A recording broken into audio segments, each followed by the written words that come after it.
A very good day and welcome back to your own channel. मैं हूं doctor आलोक पुरोहित, आपका health coach. हमारे पिछले एपिसोड में हमने आपसे बात की थी उन दो मेटाबॉलिक स्टेट्स की जिनके बीच में होम्योस्टैसिस या संतुलन बनाने की कोशिश आपका शरीर लगातार करता है। और ये दो स्टेट्स होती हैं एनाबॉलिक स्टेट और कैटाबॉलिक स्टेट।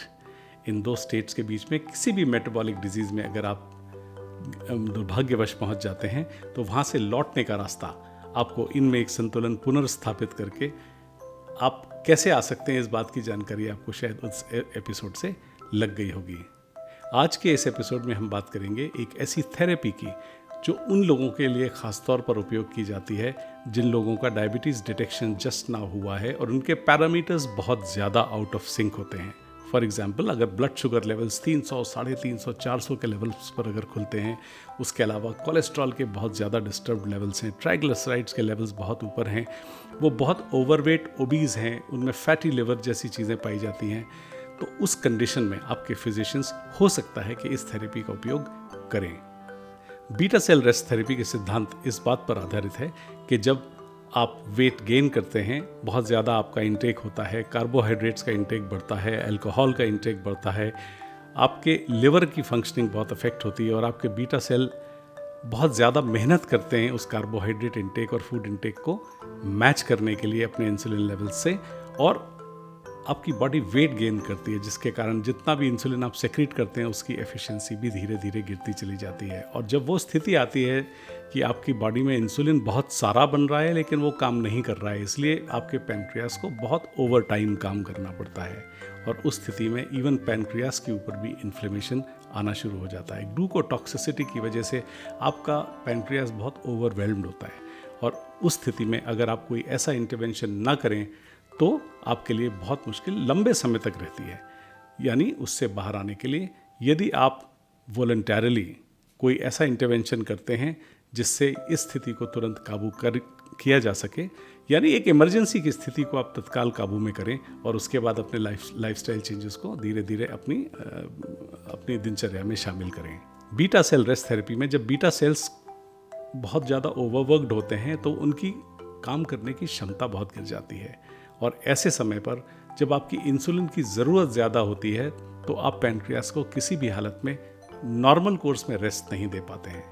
यानी इस थेरेपी में आपकी शुरुआत यूजुअली एक लॉन्ग एक्टिंग इंसुलिन के साथ की जा सकती है जो कि कुछ हफ्तों तक आप ले सकते हैं।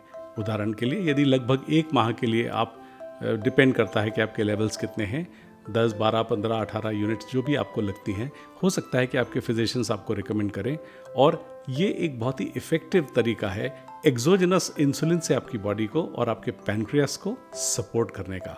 साथ ही साथ आप मेटफॉर्मिन या DPP-4 जैसे किसी ड्रग का उपयोग शायद आपके फिजिशियंस आपके साथ कर सकते हैं और इससे आपके इमीडिएट कोर्स में यानी इमरजेंसी बेसिस पर आपके ब्लड शुगर लेवल्स कंट्रोल में आते हैं, आपके पैनक्रियास को रेस्ट मिलता है और बीटा सेल्स की वापस रिजुविनेशन होती है, यानी उनमें इंसुलिन निकालने की क्षमता धीरे धीरे वापस आती है जैसे ही उनको रेस्ट मिलता है। क्योंकि जब आप एक्सोजेनस इंसुलिन देते हैं तो बॉडी अपने हिसाब से इंसुलिन के लेवल्स को बैलेंस करती है और लॉन्ग एक्टिंग इंसुलिन से बहुत फ्लक्चुएशंस भी आप आमतौर पर नहीं देखते हैं। और साथ में जो ड्रग्स आप लेते हैं मेटफॉर्मिन वगैरह, उससे आपका सेलुलर मेटाबॉलिज्म इम्प्रूव होता है। इस थेरेपी से आमतौर पर काफ़ी लोग शंका करते हैं, यानी उनको ऐसा लगता है कि शायद अगर इंसुलिन शुरू हो जाएगा या पहले दिन से हम दवा लेंगे तो ये एक हैबिट बन सकती है या ये पहले दिन से ये करना ठीक नहीं है। लेकिन ये देखा गया है कि बीटा सेल रेस्ट थेरेपी एक बहुत ही इफ़ेक्टिव थेरेपी है और बहुत सारे ऐसे लोगों में जिनमें शुरुआती लक्षण बहुत ही सीवियर होते हैं, उनके केस में ये थेरेपी बहुत अच्छा काम करती है और उनको रेमिशन करने में और रिवर्स करने में भी बहुत कम समय की ज़रूरत आमतौर पर होती है। और ऐसी इमरजेंसी में यदि आपके ब्लड ग्लूकोज लेवल्स कंट्रोल में आ जाते हैं तो आप कम से कम इस स्थिति में ज़रूर होते हैं कि आप उस शुरुआती पैनिक से भी बहुत जल्दी बाहर आ जाते हैं। और कुछ ही हफ्तों में जैसे ही आप इंसुलिन बंद करते हैं, फिर आप उसके बाद एक मेंटेनेंस ड्रग के ऊपर कुछ महीने चलते हैं और तब तक आप अपनी लाइफस्टाइल में जो चेंजेस करते हैं वो भी किक इन होना शुरू हो जाते हैं। यानी आप बाद में धीरे धीरे ड्रग्स को एक मिनिमल लेवल पर लाकर अपने सारे लेवल्स को, यानी आप ब्लड शुगर कंट्रोल कर लेंगे, कोलेस्ट्रॉल कंट्रोल कर लेंगे, ट्राइग्लिसराइड कंट्रोल कर लेंगे, वज़न आपका धीरे धीरे कम होने लगेगा। और जैसे ही आप उस लेवल पर आएंगे, आप एक मेंटेनेंस ड्रग के साथ एक लंबे समय तक बहुत सुकून से अपनी तबीयत को ठीक रख सकते हैं।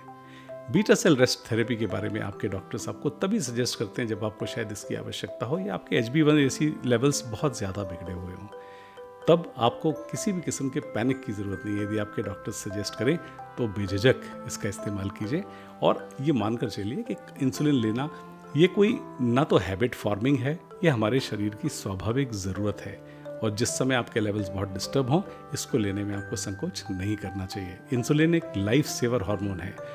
इसकी एक्सेस हमें तकलीफ़ दे सकती है, लेकिन इसका कम होना हमें और भी ज़्यादा तकलीफ़ में डाल सकता है। इसलिए बेझिझक होकर इस थेरेपी के बारे में, अगर आपके फिजिशियंस आपको रिकमेंड करें तो आपको इसका उपयोग ज़रूर करना चाहिए। ये सिर्फ आपकी जानकारी के लिए एक छोटा सा वीडियो मैंने बनाया ताकि आप किसी भी किस्म के संकोच से दूर रहें।